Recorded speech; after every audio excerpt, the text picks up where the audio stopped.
Mas Gandul. Ya, selamat yo. Yo. Cara nyambut gawe.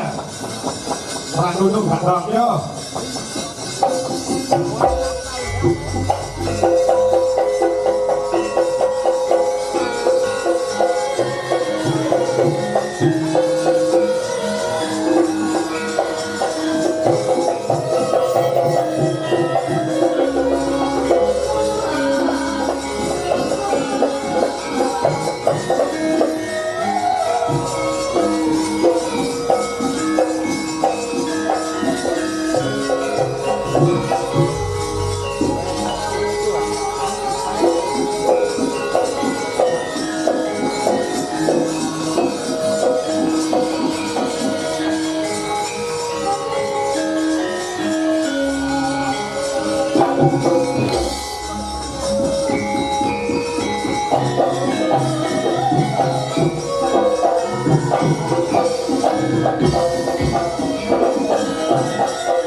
Suwe ra ketemu, suwe ra petuk ya mosok gawe-gawe iki adi TV.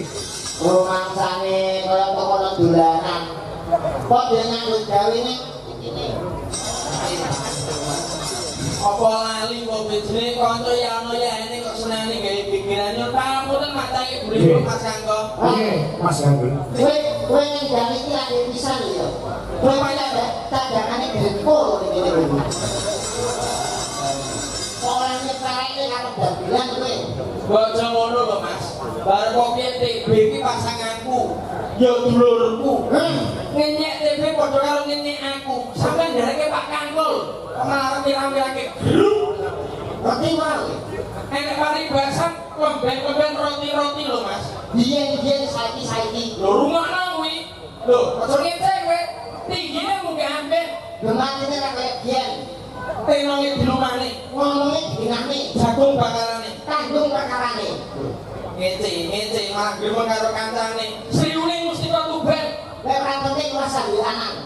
Sarep tambah oso. Dadi wong urip aja ngeglo. Warok brojo mesti. Alah sogok, alah krik. Kok senengane kok ngono kuwi. Warok brojo mesti kok pindur dari. Dadi yo kuwi kok iso. Yo kamu ten lho nggih. Mancange. Nggih, pripun Mas Gandul? Kahanan meriah kaya ngene. Luar biasa Mas. Ngendi sing luar biasa? Dalu niki prajekan luar biasa istimewa. Heeh. Kula niku mun ning kalih teng mriki. Wah. Kowe kuwi Pertama di Balai Desa tahun 2018 dalange Ki Sigit Arianto ingkang dados lurah tasih damantan dereng Pak Timbul. Oh iya. Pak Slamet. Pak Slamet ame kula apal teng daerah mriki. Heeh. Rajekan itu desa yang itu kecamatan Sukorejo terdiri dari 6 dusun 13 RW RT-nya 45 jumlah penduduknya 6.143 rondone hitungan terus 24 termasuk bukan itu istri kuwi rondo apa ngoten iki kaya tuku pegawai sensus penduduk ngono ki yo ngono, tapi nek jenenge rondo ki mbok aja disia-sia to, Bing. banyak TKW ning kene Nyuwun pamunten malah nyangkut kali beliaunya Bu Misteri pepundene awak dhewe. Rondo kuwi nek kok sia-sia ning ati ki lara. Aja pisan-pisan kok gawe gelo, apa maneh kok gawe kuciwa nek ra trimo mbok dititipne balai desa. mimpi tangan kami tuwa Kami tuwa sapa? kami tuwa wasi Oh ya, Tuhan panitia lho kuwi. Tuhan senior senior. apa tapi lu mangsaku saking kuliah ini walaupun 2 kali tapi hebat Pak. Hebatnya apa? Tahun 2018 belum ada nih alun-alun Sumringah. Belum ada. Belum ada, tapi semenjak dipimpin Bapak Timbul setelah periode kedua Rajekan satu-satunya desa yang mempunyai alun-alun se-Kabupaten Ponorogo.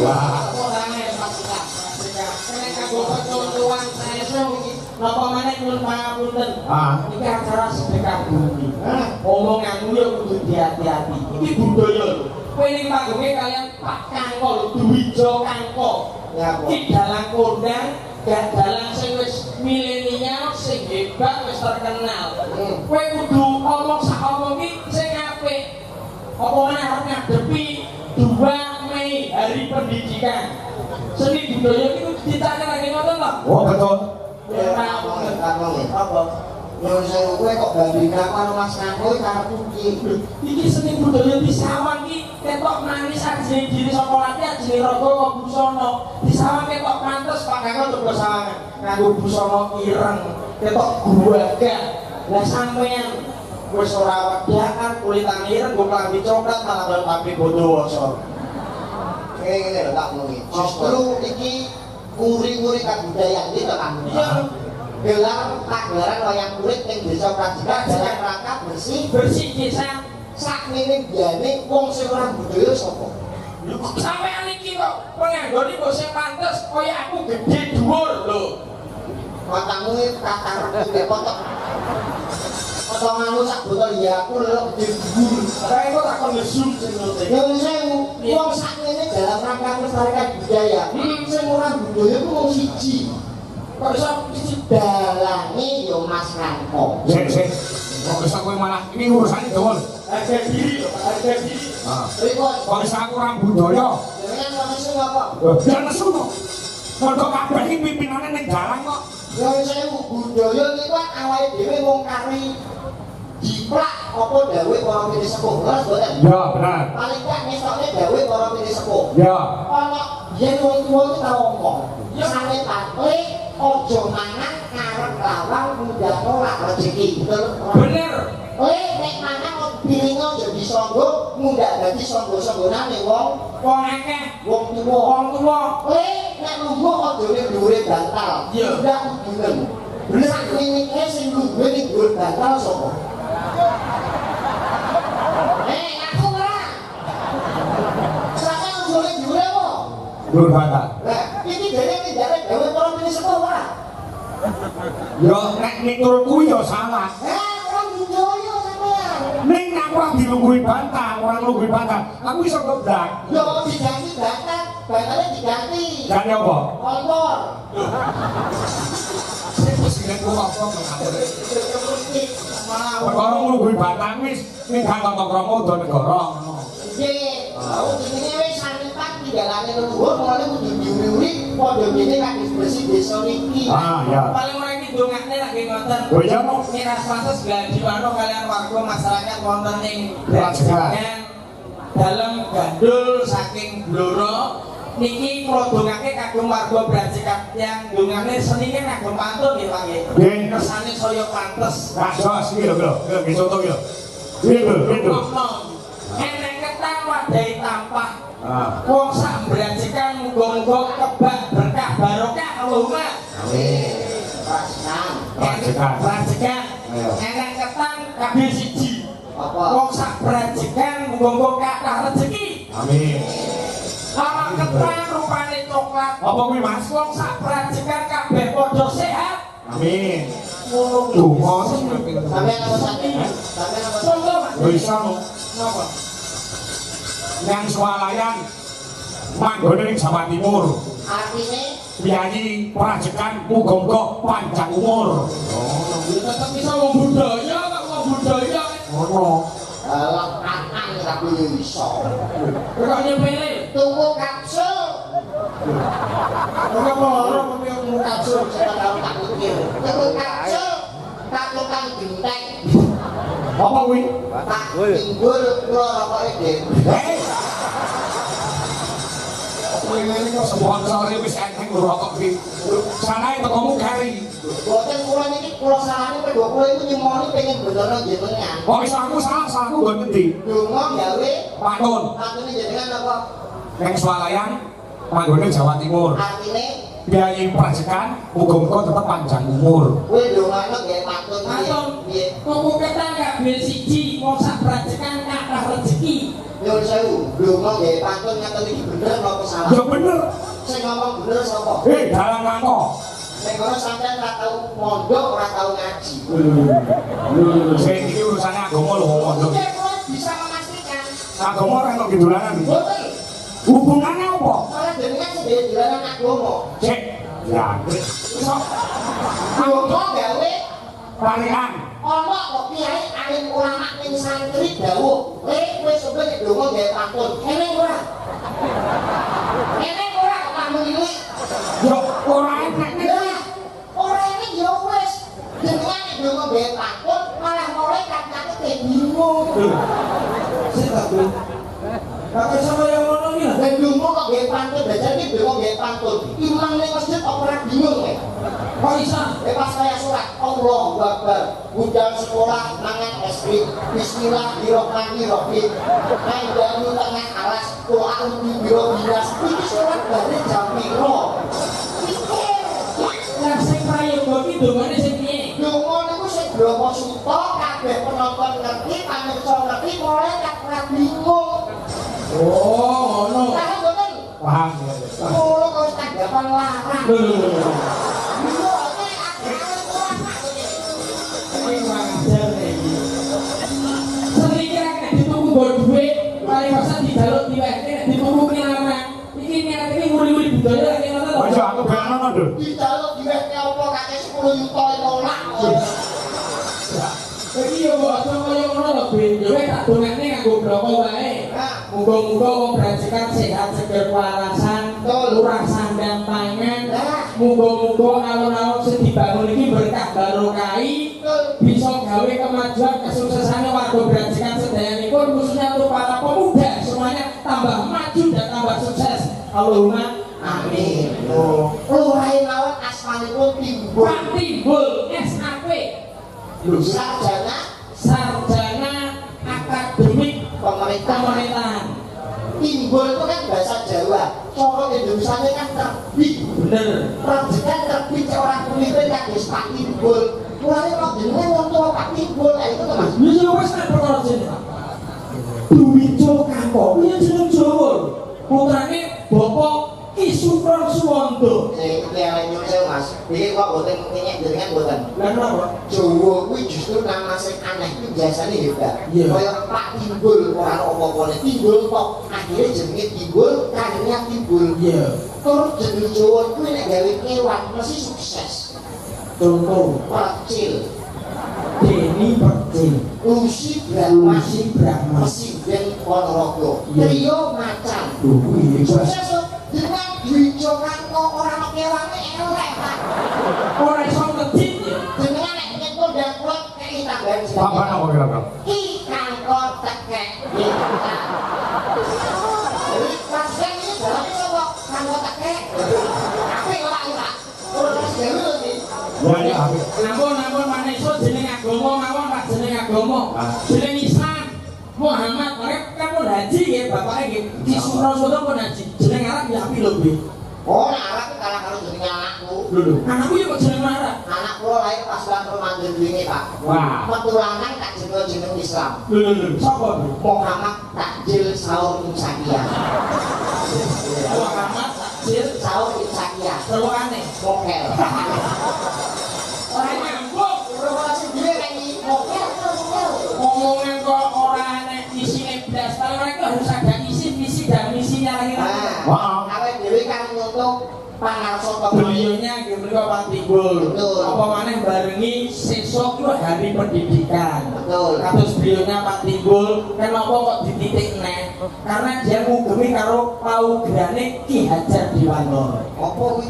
Nek nek pembunge Ki Hajar Dewantara ana telu lho. Apa? Ing Karso Sungkulada, ing Madya Manungkarsa Tuturi Handayani.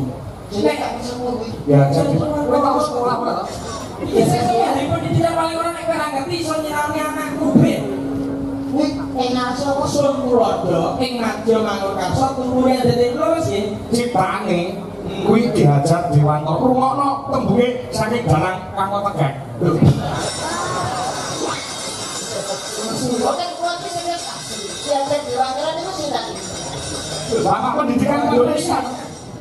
Kok enarso artine? Ing ngarsa Sungkulada, ing Madya Manungkarsa Tuturi Handayani. Artine napa niku? Ing ngarsa Sungkulada tegese ning ngarep iki kudu iso dadi contoh.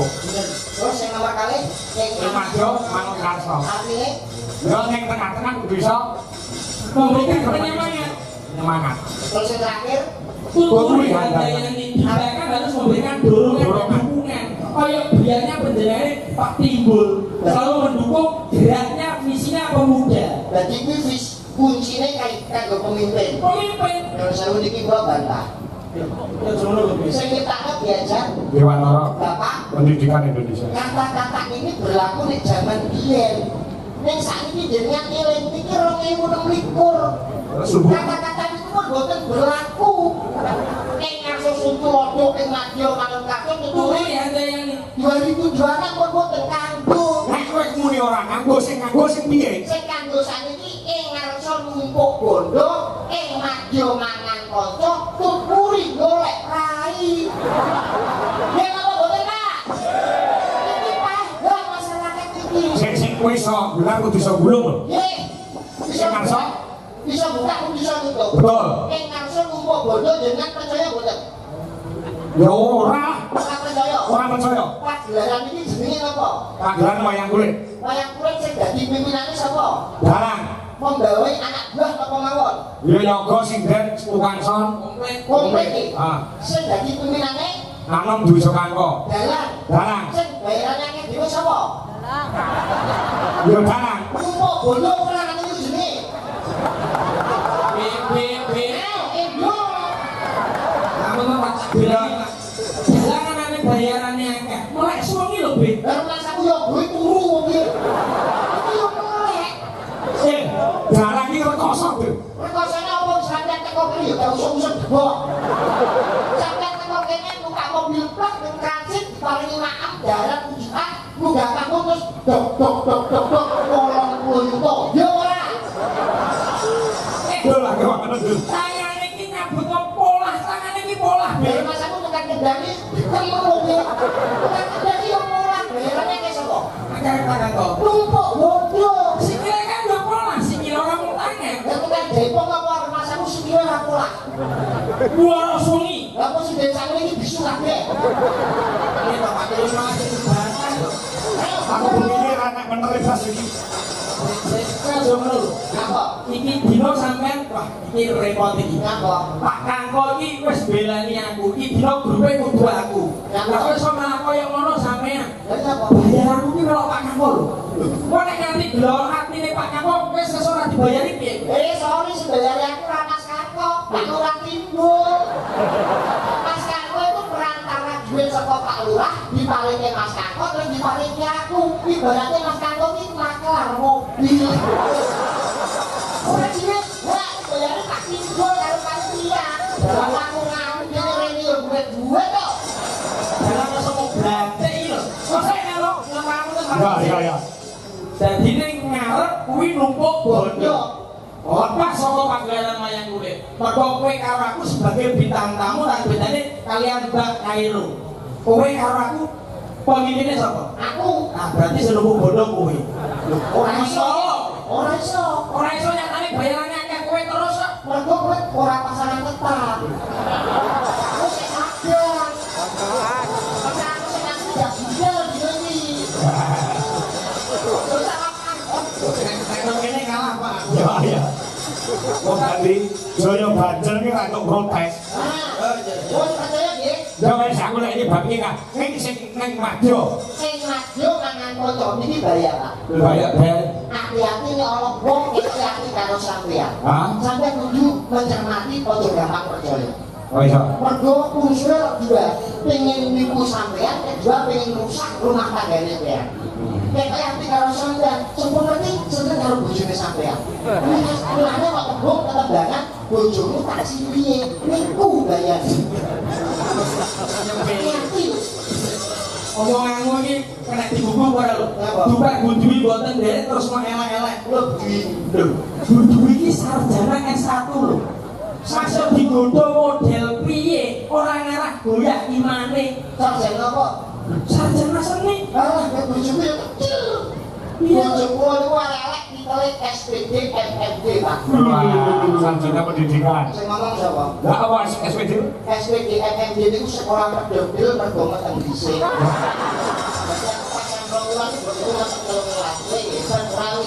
Omonganmu malah kaya melot to. Lah sing terakhir kok iso mau bantah? Nah ini kuri golek rai. Ini sering muncul saat pilihan lurah, pilihan bupati, pilihan gubernur, presiden. Adol suara gubernur jenengan calon. Ayo Pak wong ku Pak, wong 100 wis sampe cek lho rek. Nek ketan mesti sampean. Ya. Kok nek, lawak oleh Pak iki lho Pak. Wong